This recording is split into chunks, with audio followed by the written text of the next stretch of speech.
Tommy likes his layers, doesn't he? Stay nice and warm. A cacophony of noise. Yes, of sounds in the tunnel. Like poetry. It was lovely. It's beautiful. Now, we are making a delicious family staple this morning in the kitchen, but we're showing you how to make it extra tasty. Shane, where do we start? Good morning, first Good of all. morning. How are you? Shane. I'm good. How are you both? All good? Chicken chasseur. Chicken chasseur, yes, exactly. So basically, a chicken casserole. Let's just pare it back. And again, nice and simple. I think it's weekend food. Everyone's busy. If the kids are around and you don't have that long to kind of dinner, it's nice to kind of chuck everything in, bang it in the oven, and walk away for an hour. And is it that simple, Shane? You can kind of simplify it to as much as you want. You know, I'm adding in different flavours here that will obviously kind of add layers of flavour. But generally speaking, yeah, you can add in like, do you know what I mean? Whatever I'll show you here. suits you. Exactly, yeah. Okay. So we have here is some chicken. A good way to use up the thighs and the legs and drumsticks. Sometimes people don't necessarily go for those, so they're nice, I think, in casseroles. If you are celiac, you can omit this part. You don't have to put the flour on. You can just fry it directly in. So we put that on the pan. So what we're doing is we're just basically giving that a nice bit of colour. So on here is a little bit of oil, a little bit of butter. Does it recognise my finger? And a nice high heat. Yes, exactly. So that's it there now. Exactly, nice high heat. You'll hear kind of crisping up, and we're going to just chuck it all into a little pot here. So that's the only chicken I would cook with, chicken thighs. Really, yeah? I'd use them in a curry now or a korma. The only way I'd eat it now would be like that if it was in a casserole. I prefer like a chicken breast. That's I would. That'd be me personally. But again, it's nice. You hear that sizzling away. What you want to do is get a nice little bit of colour. Seal that off. It kind of keeps in obviously the moisture as well. Pop that into your little dish, and then we're going to add in our flavours here again. So what I've done, I actually pre-cooked some of these just to speed things up a little bit. But generally, what you would be doing, you'd be chucking this into the pan then as well. Okay. So. Again, with this here, what you would be pairing it up with, really nice if you have it with mashed potato, roast, completely up to yourself what you want. So what we're doing here, we have our nice roasting dish. We'll move that to one side. This pot is for you, and you only, I was told, the mash here. Potatoes. So he's going to sit there with the pot on his lap, aren't you? In a dark room in the corner somewhere. So what we have here, obviously, is some chicken that we've already done. Lovely. So we've kind of sealed off. So I'm just going to throw on another glove here. Just be careful when you're handling chicken as well. It's one of those things that you just want to, even when you're cooking at home as well. It's one of those things that's high risk. I find those gloves so handy as well. Yeah, exactly there, and you can pick them up in most of the supermarkets. And that flour is going to help your sauce too. Yeah, exactly. It's going to thicken it up, so it will. And again, as I was saying, if you don't, if you're celiac or you can't have flour, you can leave that bit out, and you can thicken your sauce up with a little bit of corn flour, a little bit of arrowroot at the very end. That'll work too. Yeah. So into this pan here, then once we have it nice and hot, we are going to add in some bacon. Now you can be adding this in raw and cook it, as in you don't have it pre-cooked. I'm just kind of speeding things up a little bit here because we're hungry. Because we're starving. We're very demanding. But any leftovers you have, Shane, exactly, chuck it in veg, you know what I mean? It's ideal for that as well. So what we have is some bacon, some mushrooms, again, totally up to your own taste, some white wine. I had to buy a bottle, especially last night, just for this little drizzle. Well done. There was a little bit left in it. Deglaze your pan. So what you've done there is you've kind of taken all those lovely sediments and flavours from the chicken that you fried. In here, I always throw in shallots. You don't have to use shallots. You can use onions if you like. I like shallots. They're not as aggressive.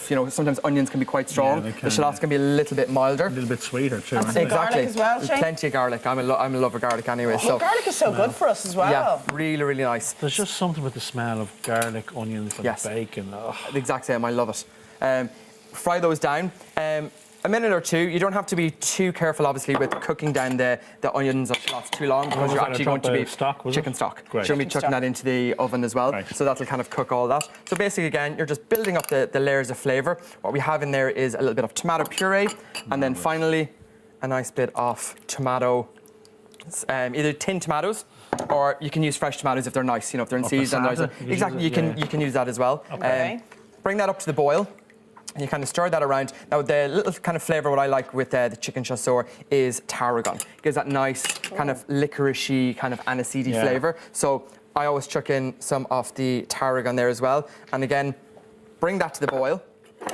And what it is, pour that over move that out of the way. It's nice, isn't it? Yeah, it's lovely. It's one of those. It's not an ingredient I'd think of using. It's a serious herb as well, though. Now, in first, I check for 2 or 3 shops to actually find them, so it might be the easiest one to get. So you can actually use dried. You can use dried tarragon, which is easier to get. Or if you want to have that kind of aniseedy kind of flavour, if you want to, you could add a little bit of fennel if you want to, but then that's completely up to yourself. Now again, nice and simple. What we're literally doing is we're pouring this directly over our chicken, and into the oven she goes. Gets covered into the oven.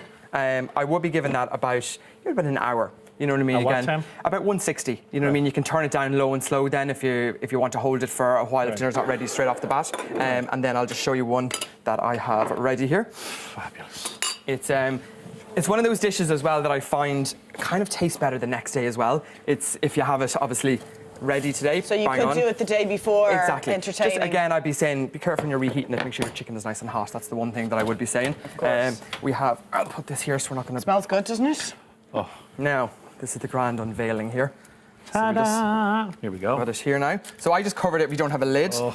So cover it with a nice little bit of tin foil, and then finish it off again.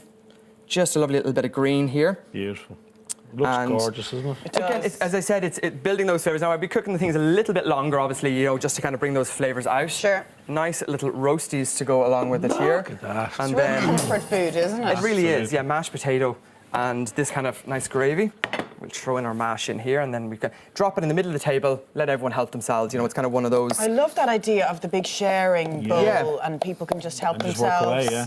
So just pop that in there, move that to one side. And if you're doing the cooking, it's just such a handy way to Yeah, serve it is, up and just dinner drop for it on, and people. there's less washing up, and there's less. Do you know what I mean? Yeah. It's just kind of. So what we do here, we can take out some of our nice pieces here. You can peel the skin off again if you're not a huge fan. Look at that. And then you obviously just baste it. Delicious. Lovely layered flavours there. But again, as I was saying, if you're not a mushroom fan, leave those out. You know, if you're not Yeah. a tarragon fan or bacon, the bacon lardons are a lovely addition there.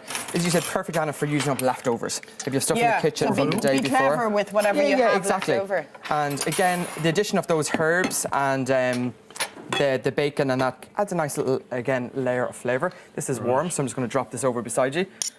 Very warm, That's is it? one portion. Can we have a try, Shane, for it. before we go? Go for it, Anna Banana. Right. Have a roasty there as well.